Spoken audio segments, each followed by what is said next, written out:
Also, he's also proficient in ITIL version 4, COBIT 5, and a leading auditor certification in ISMS and ITSM.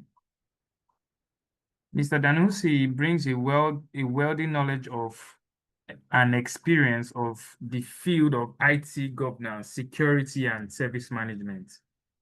These words alone cannot describe the amount of understanding Mr. Danusi has, but this is our opportunity to tap some of that knowledge, and I'm sure would really enjoy this session.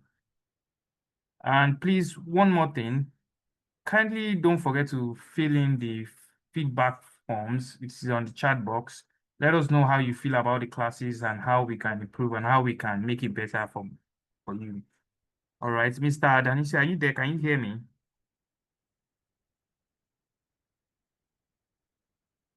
Hello, can you hear me?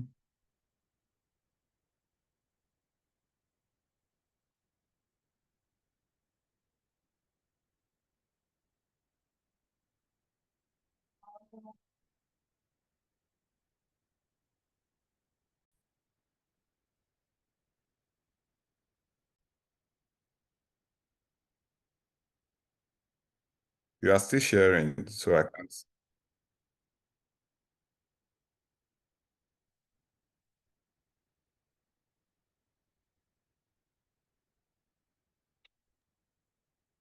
Is this you showing that I'm sharing? Because I've stopped sharing my screen.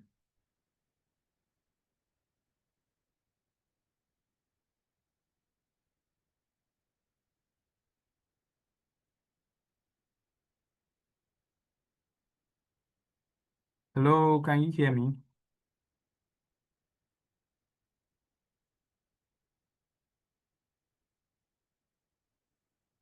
Hello? I want to share now. All right, perfect. All right. All right. Good morning once again, everybody. I believe you can all hear me.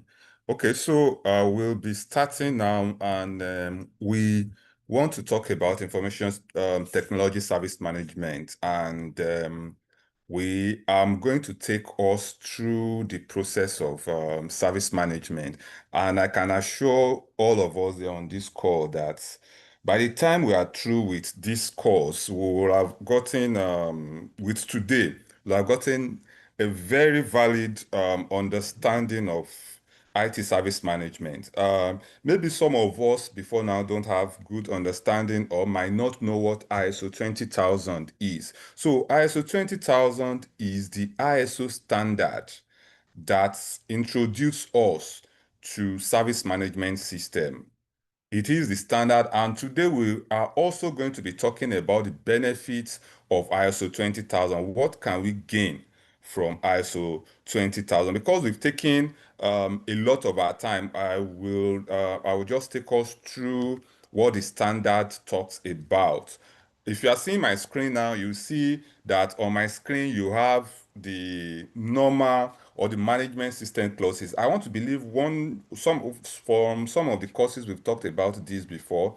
We've seen these clauses before, from clause 4, clause 5, clause 6 to 10. And clause 4, we understand what it is all about. But what differentiates ISO 20000 from any other standard, from ISO 9001, from ISO 27001, from ISO 2301, is the clause 8. But not only clause 8, the clause 7 of ISO 20000 has one thing that the others don't have, which is what we clause 7.6. It has knowledge management. It has a clause that says knowledge management. And then clause 9.4, it has clause 9.4 that talks about service reporting. So that is what differentiates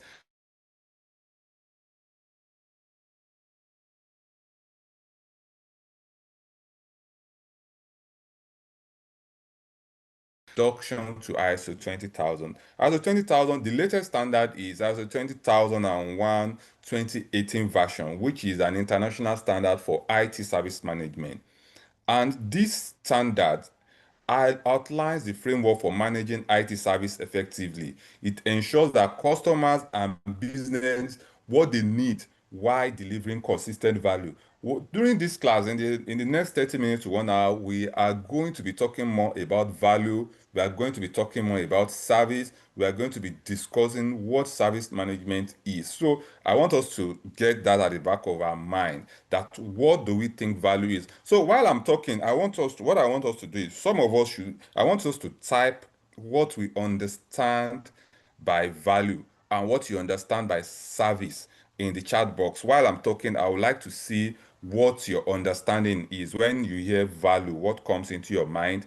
When you hear service, what comes into your mind? Kindly type that out while I'm talking. So another thing I want to talk about is how ISO 20000 enhance service quality. It ensures that IT services meet their agreed requirements consistently. What we want to add to that is consistently, because as we go on, we are going to be talking about service continuity. We are going to be talking about service assurance. We are going to be talking about service availability.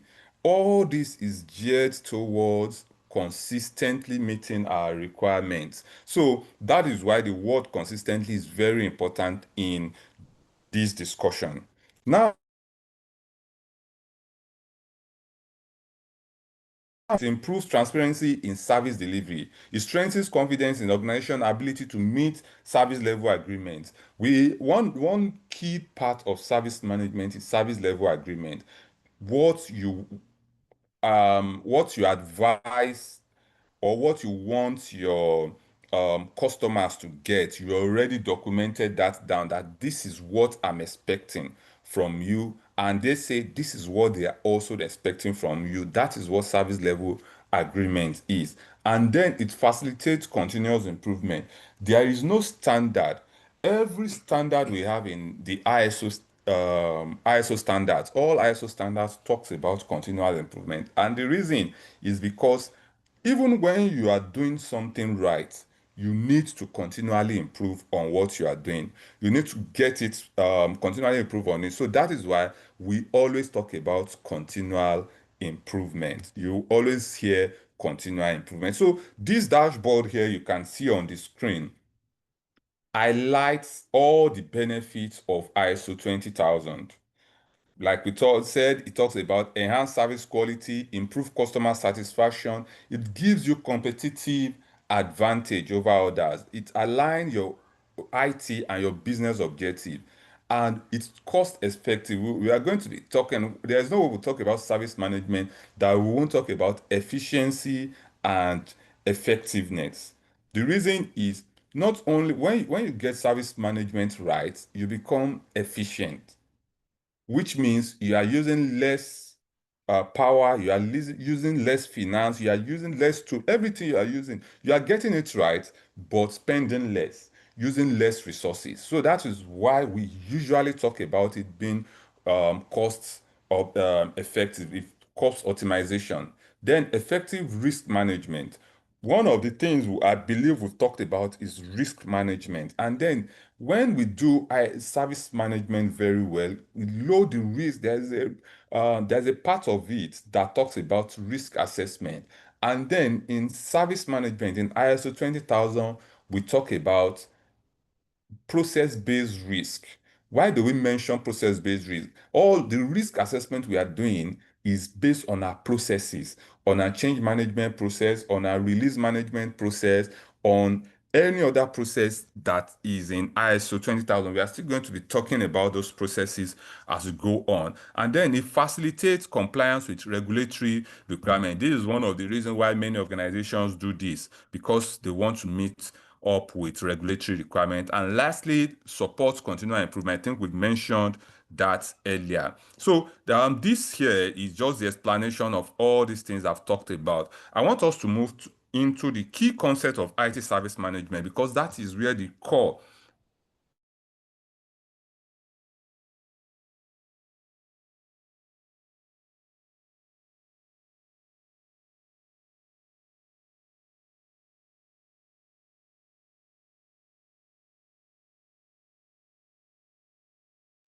Hello, hello, are you still with us, sir?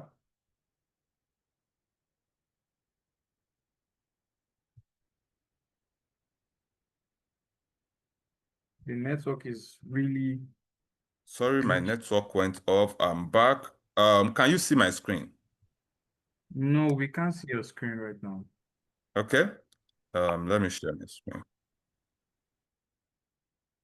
All right. So it talks about the systematic approach to designing, delivering, managing, and improving IT service within your organization. So earlier, I told us that we should highlight what service is. And let me see if we have people that have done that. I want us to, okay, someone talked about value. Say value is what or service you are ready to trade your resources for, or vice versa. Another person say value is rendering an important or very effective service to the right channel. I like the two responses I got here, but nobody talked about service. But value, one thing about value when it comes to service management, the one way we define value is that it switches. Value switches. The two definitions are correct, but we want you to know that value switches, which means that what is valuable to you today might not be valuable to you tomorrow. So we want you to have that at the back of your mind, that what you feel is valuable today, tomorrow might not be valuable. Let me give you an example. You are carrying a bucket of water, or a plastic bucket of water on your head. You try to walk slowly. You don't want that bucket to fall. You don't want to spill the water. You don't want to lose that bucket. So you walk slowly while carrying it. But what happens? That is the value. At that time, that is what adds value. That is the value you have for that bucket. You don't, and for the water inside it, you don't want it to fall. But what happens when you hear a gunshot? All the value you have for that bucket, all the value you have for that water inside that bucket is gone. You've now switched to the value now is for your life. So value switches at every point, and customers knows that. And the organization also needs to have that at the back of their mind. So now, taking us to service, Isaac says that service is intangible offering that provides value to others. Thank you very much for that answer. Service, that is what service is. Now, let's go back to our slide and talk about the definition of service management. And then we want to talk about IT service now. IT service is a combination of technology, processes, and people designed to deliver value to customers. And then we can talk about email services, the cloud services, the cybersecurity solutions, your passwords, your antiviruses, all these cybersecurity solutions you have in your organization, they are all part of IT service. And in service management, we usually say this, that it is in two phases. IT renders service to both internal and external customers. IT renders service to both internal and external customers. I want us to have that at the back of our mind. That's why I'm repeating it.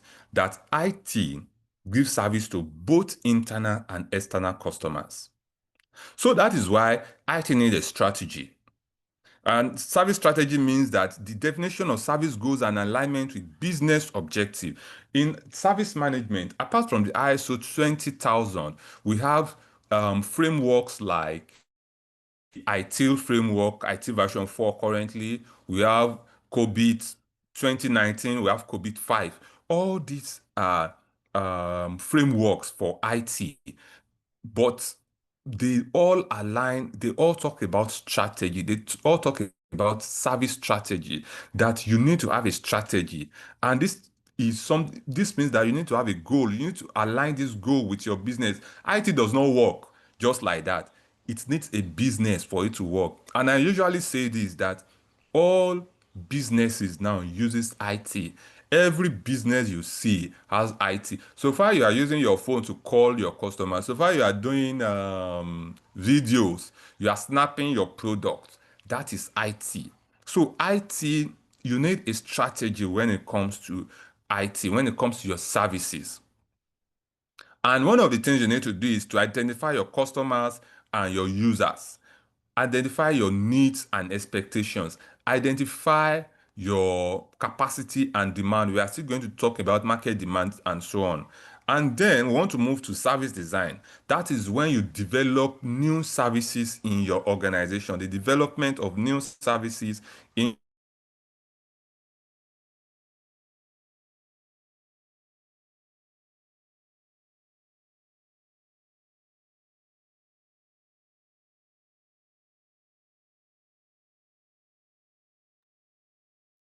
Hello, sir. Are you still there with us?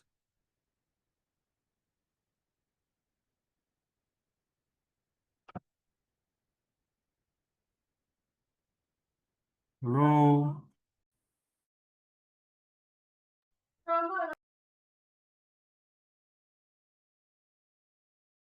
So, like I'm saying, implementation of all these things in service management is key to service management. So we have what we call service operation also. So service operation happens in clause 8, which talks about the day-to-day management of all your services to ensure efficiency and also focusing on delivering constant value to customers. And then in clause 10 of the standard, we talk about the continuous service improvement, which is something we do from time to time. So all these are what we need to understand. Now let's talk about service again. The service by which value is delivered to customer to enable them to achieve what they want. Let me give you how service works. I know some of us usually, maybe you go to a restaurant to buy food. When you go to a restaurant to get food, you are looking for service, right? And that is what service is all about. But what do you when you go to a restaurant to get food, do you when you finish eating, do you like carry your plate to the kitchen, wash the plate by yourself? Do you care about going to the market to get the ingredients of that food you eat? No. You've already paid for all that. So when you are going into a restaurant, what you are asking for is that they give you the best service.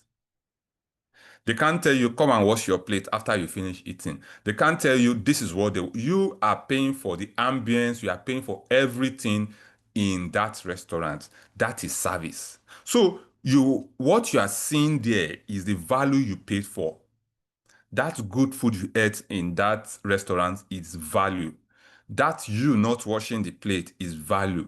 That you getting the best food. That you getting the best type of food. That you getting the best combinations you probably won't eat at home. That is service. So what service management does is it now gives you frameworks, it gives you policies, it gives you procedures and processes that will make that restaurant that we are using as an example to give you the best value.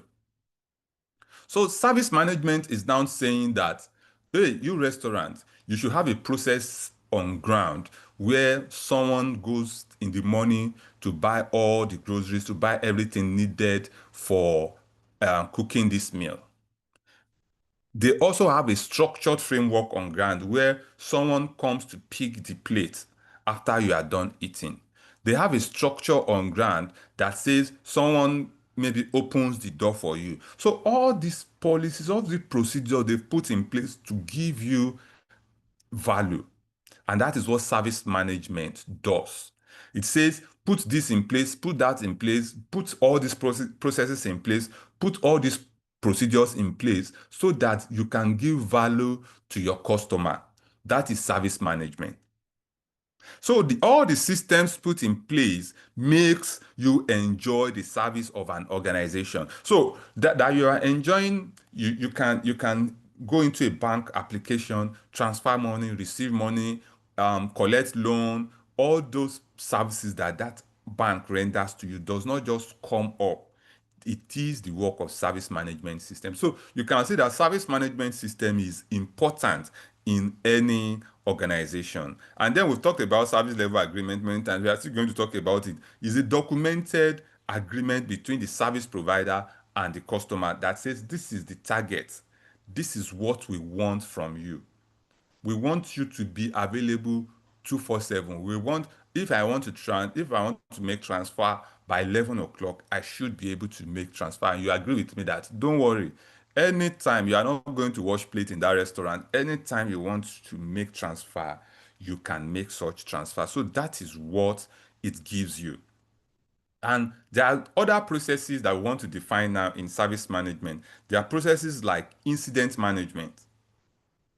So incident is a unplanned interruption or reduction in the quality of service. Maybe there is service downtime. You know those days when you've already eaten or you want to shop right and you make your purchase and then they put in your ATM card and it's not working. That in back in IT in that organization, there is an incident happening.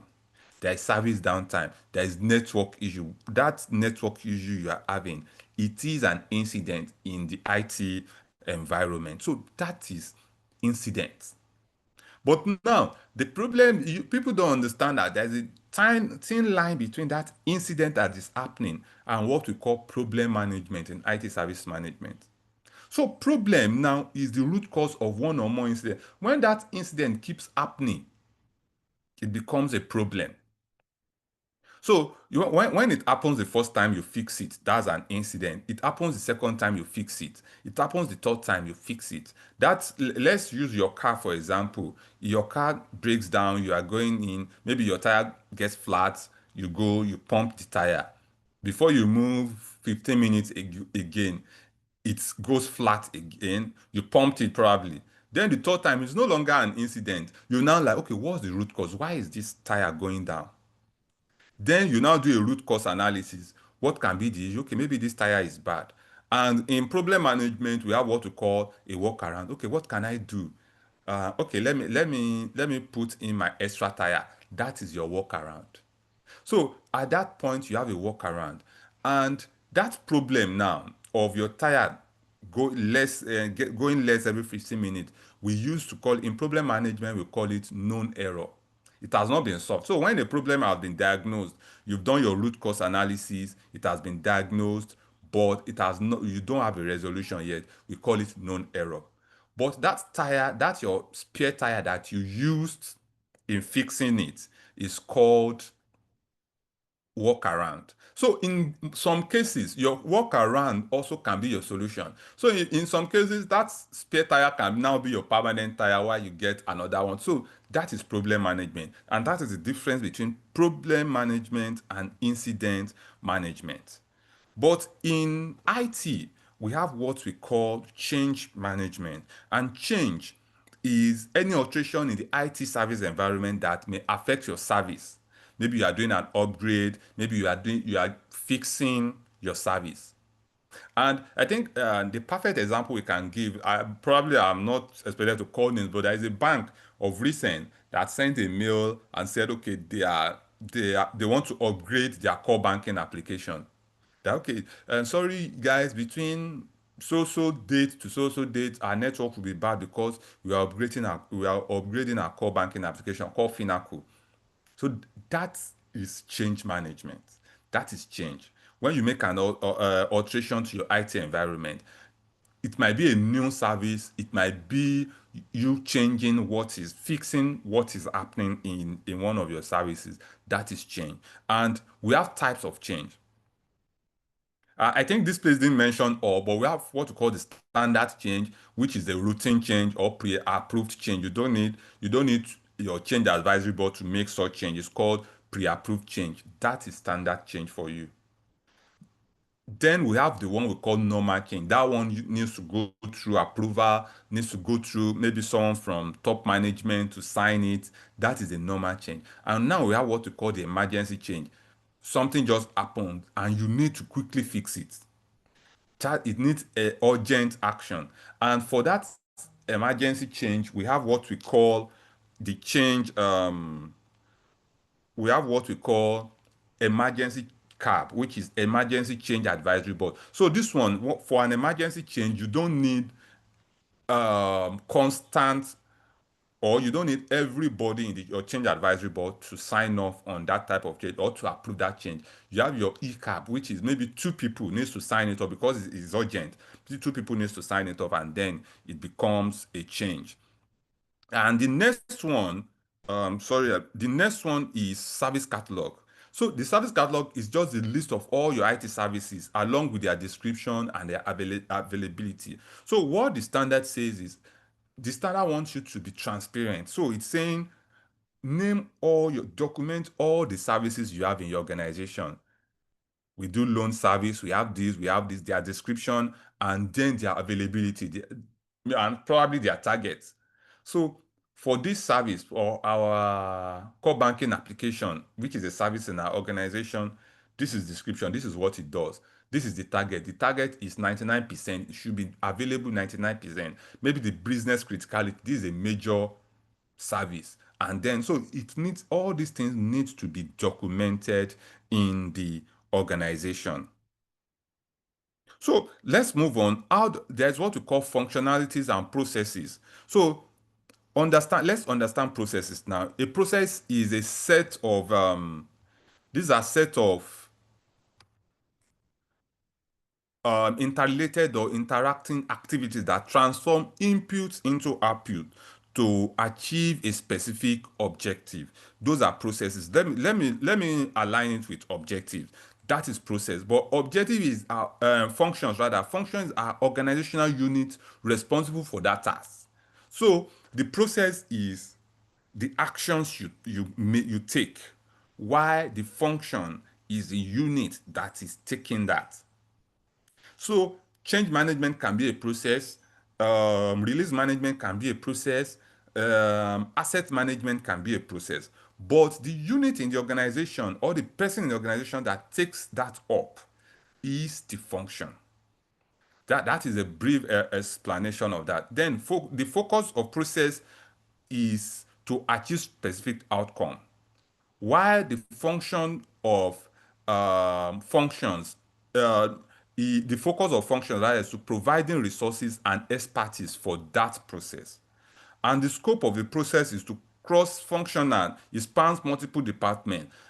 This department, like quality assurance, quality management now, in an organization, they can do quality in this unit, do for that unit, and so they cut across that process, cut across multiple departments. But functions typically is limited to that department. That quality assurance department remains as a quality assurance, so that function stays where it is. So that, having that at the back of our mind, we want to get the importance of both functions and processes now. We said the two processes ensure structured and repeatable workflow to deliver consistent results. And functions provide the resources, the expertise, the support you need for your processes. Now let's talk about the structure. So I believe you can see my screen currently. If you can see my screen, this is just the overview. This is the overview of everything you need to know about ISO 20000. This is everything you need to know. Why we say everything you need to know, you see that this takes us to things like, it takes us to from clause 4 to clause 10. And like I said, the bulk of ISO 20000 lies in clause 8. You can see the big part of operations of the SMS. You can see everything you need to know is in that part. And like I said earlier, clause 7 has a part that others don't have, which is knowledge. If you check my mouse, you can see where I have knowledge management here. And then you have every other thing in ISO 20000. But because of time, let's move on from here and explain these processes. Like I said, most probably we've talked about context of the organization, which I don't know if the person that talked about it before says we usually, for you to understand it, we have an acronym for it. We call it COTO. context of the organization. It talks about everything you need to know about the organization, the internal and the external context of the organization, what you need and expect from your customer. That is where you talk about it. But the major part of this is in the clause 8. But let me now take us through the key requirements of the standards. One of the key requirements of the standard is the leadership's commitment. And I usually say that we cannot get anything done in the organization without the leadership's commitment, without top management's commitment to the standard. So the core management needs to be accountable. They are responsible for the effectiveness of the SMS. And do they need to do? They need to provide resources. Clause 7 says resources. You need to provide human resources, you need to provide training, you need to provide the technological resources, and you need to implement and maintain the SMS. Why do we need that? When something is coming from top management, people will believe it. If you're having a project and top management sends a mail out or sends a memo out and say everybody should support this project, people will support it. But if they don't hear from top management, they will just say, okay, IT is the one, it's an IT project, is this unit project, so we don't care. But top management needs to be committed to the project. And then integration with business objective. The top management need to align the service management with the business objective, with the organization's goal. So the strategy, when implementing, you need to look at the strategy for you to understand your business goal.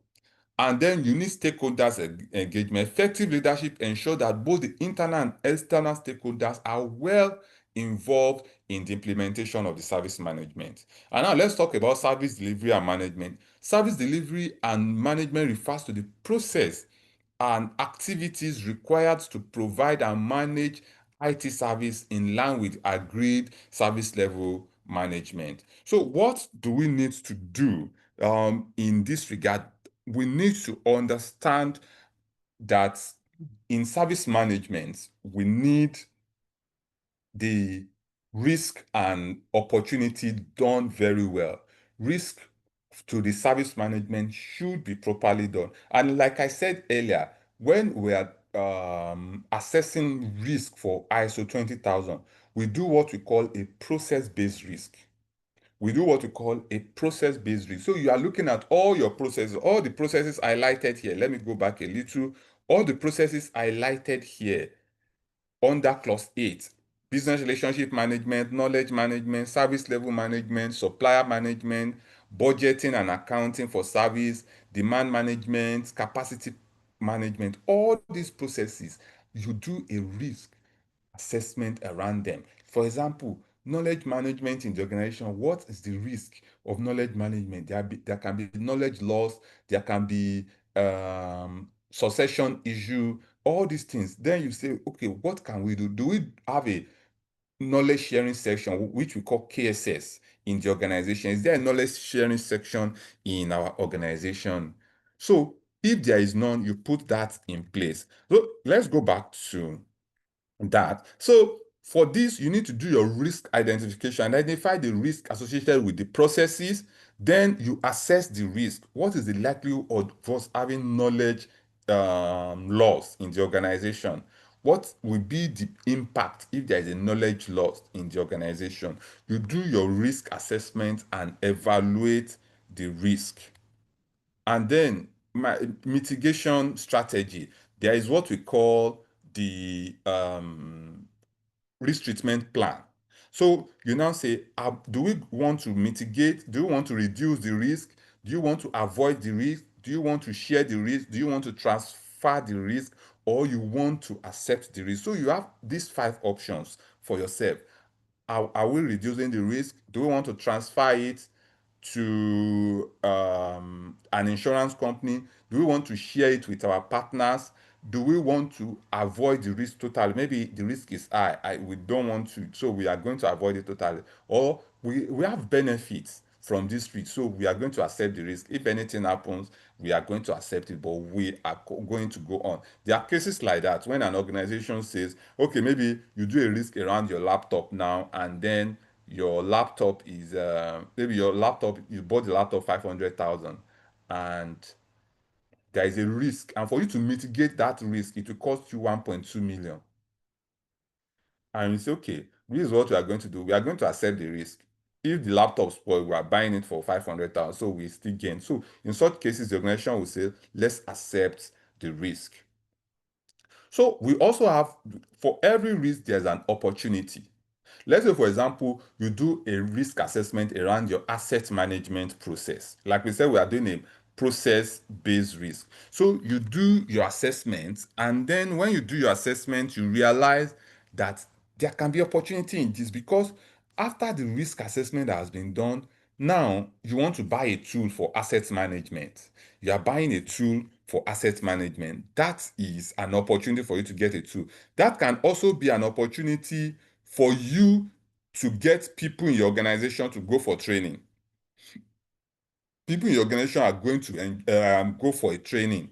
That is an opportunity.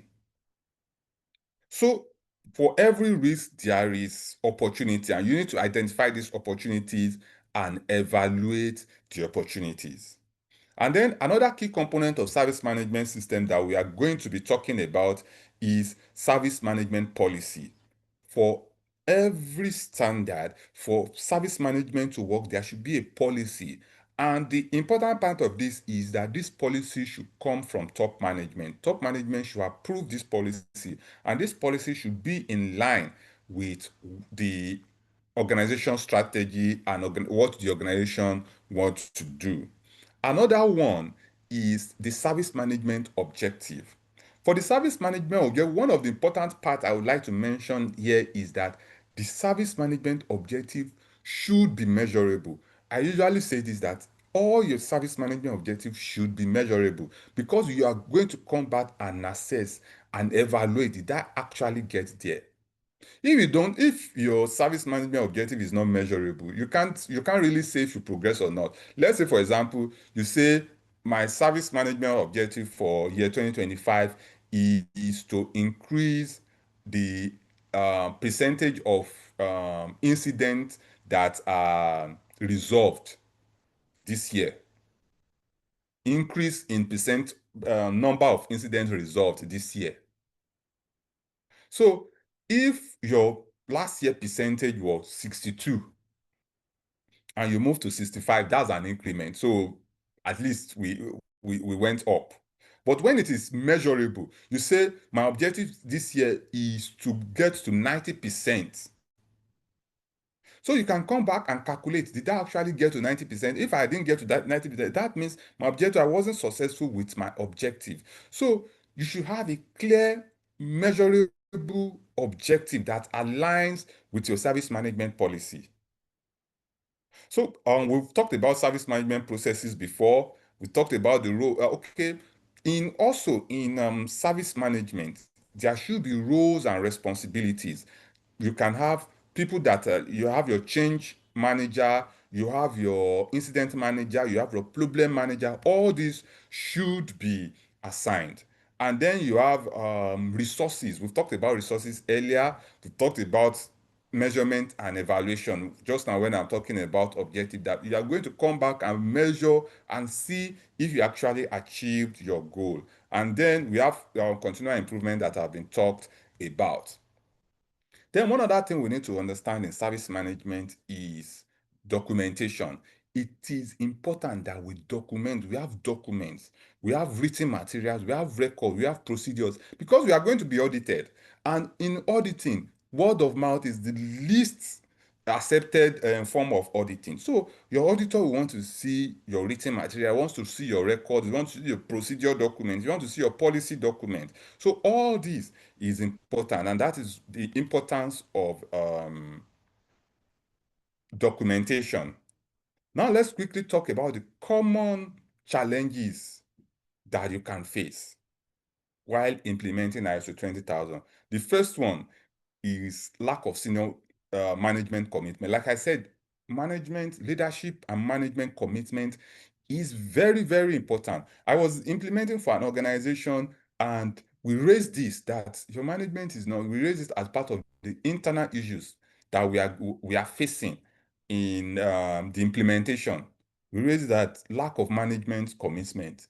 And then the person said, no, you can't raise it. Or you can't say, lack. What if top management sees and they say, I'm the one that approved that you said they are not committed? But it is usually an issue when the senior or the top management is not committed to the implementation. We don't have the buy-in of the top management. And then another part is insufficient resources and budget. Because usually when you implement, you make recommendations. You are using Excel for asset management. You are using Excel for configuration management. You are using Excel for this. You are using Excel for that, or you are still writing all this in paper. You need a tool. You need money to buy that tool. And these tools don't come cheap.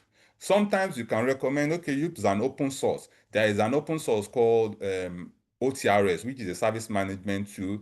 There is an open source called GLPI, which is another tool, which is open source for service management. But some organizations want to buy subscribed one. Then these ones don't come cheap. You have Manage Engine Service Desk Plus, you have Fresh Desk, you have Jira Service Management, you have a lot of these tools. They don't come cheap. So you need finance, you need budget to get this done. So if there is no insufficient budget, it can affect it. And another key one is resistance to change. This usually happens. Employees may be reluctant to adopt new processes. There is a way we are doing this thing. Why are they now telling us we should do it? I have one of the organizations we implemented for. They said having a change advisory board will not work. We've tried it before. It cannot work. We can't do it.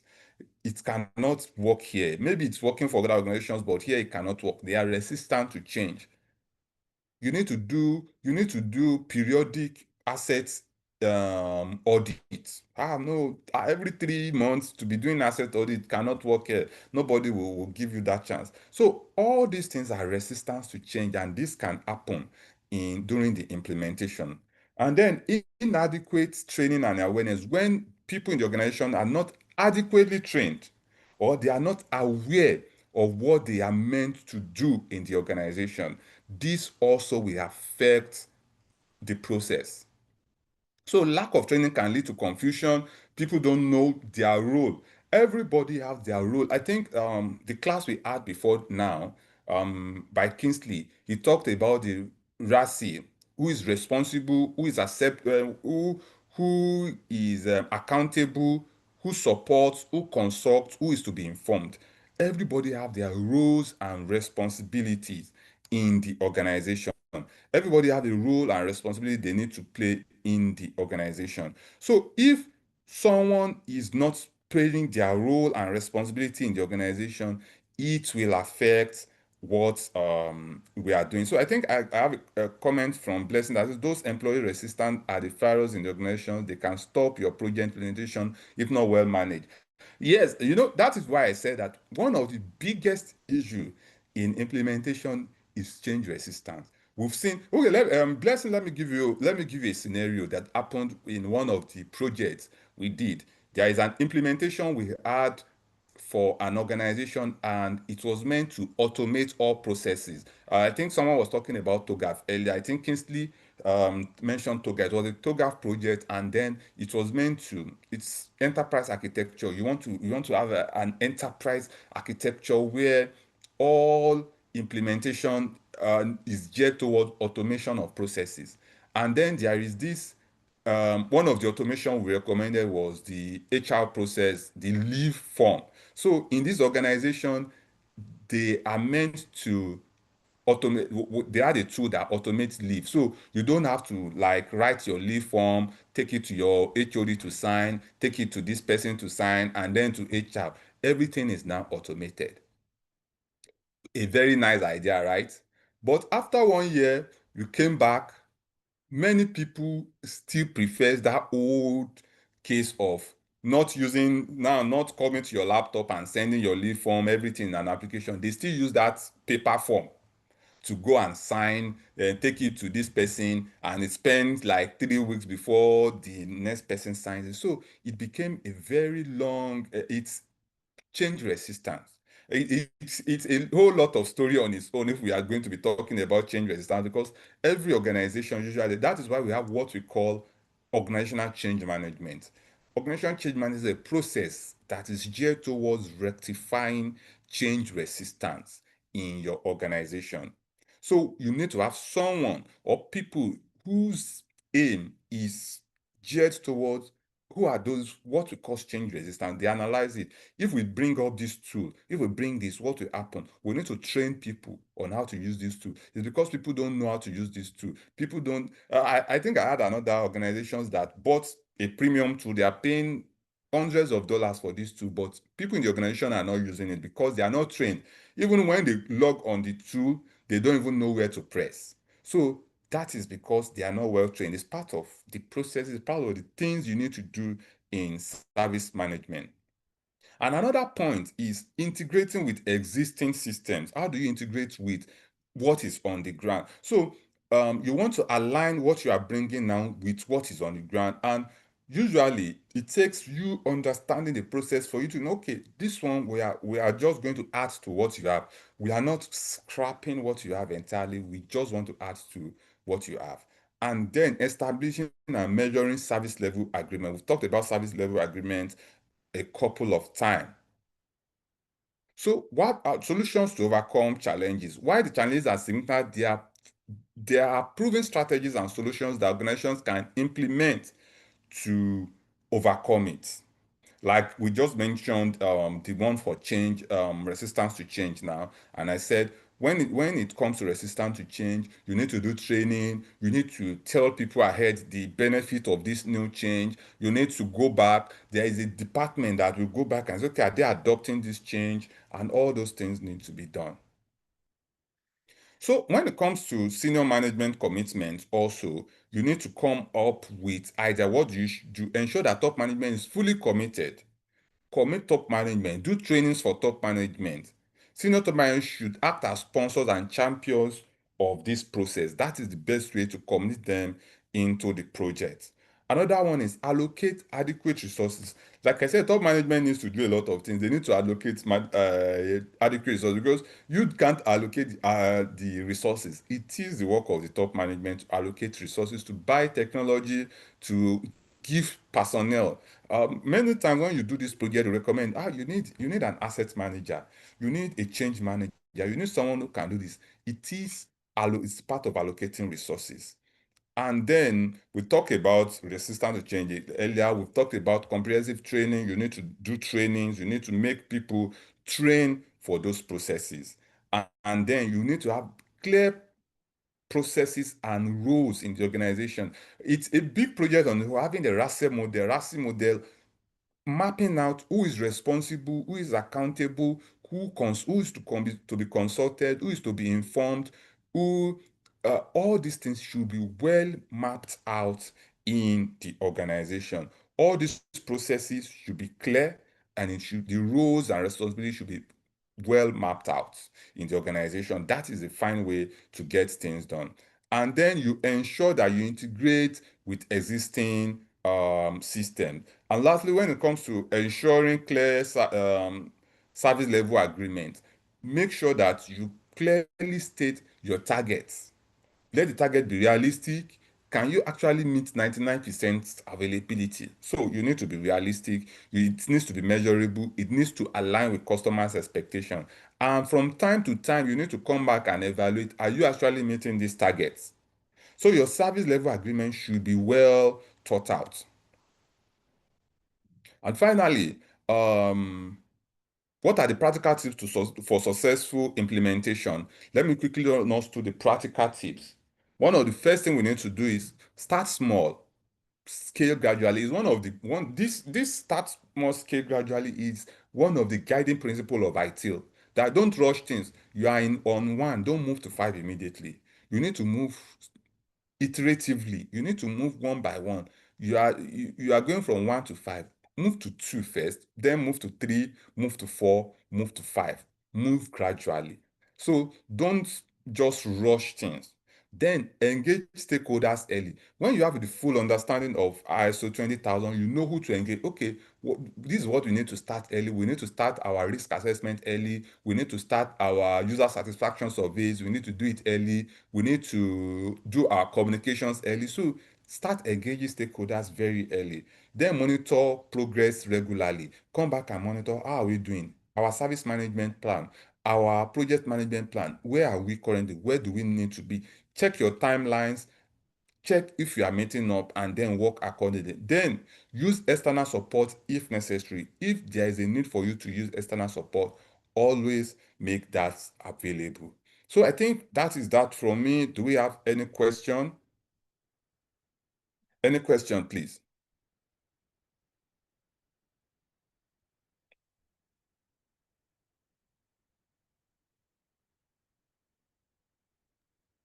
Okay. Thank you very much, Mr. Danusi. That was a lovely session. We really appreciate you a lot. Okay. No questions from my end. That's from Isaac Are. Okay. I hope everybody can hear me.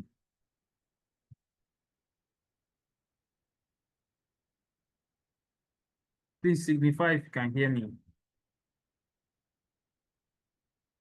Okay, okay, okay. That's amazing. So kindly help me give a I round can. of applause and help me appreciate our lecturer for today, Mr. Danusi. Please, can you give him a round of applause, either with your emojis or with your voice in appreciating him?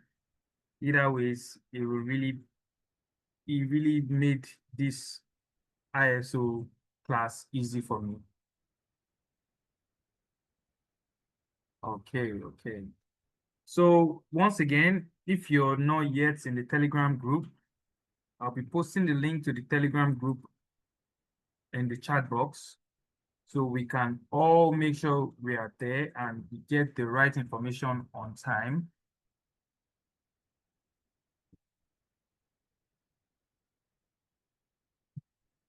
I just sent it to the chat room now. So kindly join the Telegram group, be updated, and do not forget to make sure you have paid your registration fee. And thank you very much for today's class. I hope to see you in the next one. Have a wonderful weekend. Thank you, everyone. Thank you.